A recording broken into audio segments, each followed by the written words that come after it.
Well, earlier today, United States President Donald Trump said the U.S. has begun major combat operations in Iran after Israel also said it had launched missile attacks against the country. Listen into the full statement of the U.S. President.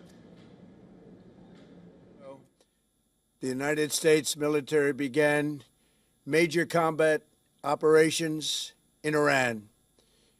Our objective is to defend the American people by eliminating imminent threats from the Iranian regime, a vicious group of very hard, terrible people.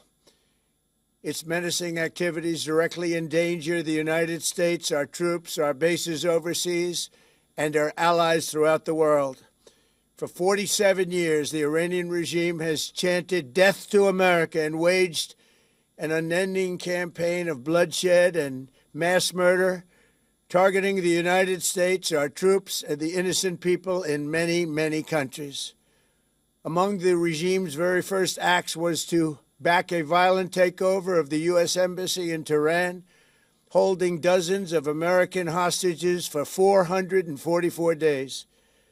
In 1983, Iran's proxies carried out the Marine barracks bombing in Beirut that killed 241 American military personnel. In 2000, they knew and were probably involved with the attack on the USS Cole. Many died. Iranian forces killed and maimed hundreds of American service members in Iraq. The regime's proxies have continued to launch countless attacks against American forces stationed in the Middle East in recent years, as well as U.S. naval and commercial vessels and international shipping lanes. It's been mass terror, and we're not going to put up with it any longer. From Lebanon to Yemen and Syria to Iraq, the regime has armed, trained, and funded terrorist militias that have soaked the earth with blood and guts.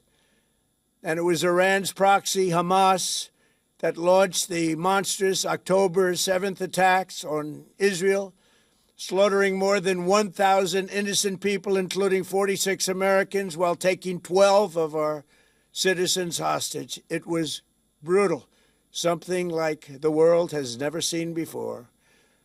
Iran is the world's #1 state sponsor of terror and just recently killed tens of thousands of its own citizens on the street as they protested. It has always been the policy of the United States, in particular my administration, that this terrorist regime can never have a nuclear weapon. I'll say it again, they can never have a nuclear weapon. That is why in Operation Midnight Hammer last June, we obliterated the regime's nuclear program at Fordow, Natanz, and Isfahan. After that attack, we warned them never to resume their malicious pursuit of nuclear weapons, and we sought repeatedly to make a deal. We tried.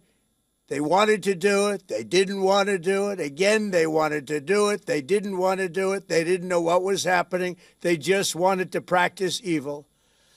But Iran refused, just as it has for decades and decades.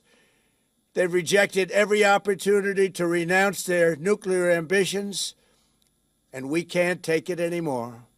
Instead, they attempted to rebuild their nuclear program and to continue developing long-range missiles that can now threaten our very good friends and allies in Europe, our troops stationed overseas, and could soon reach the American homeland.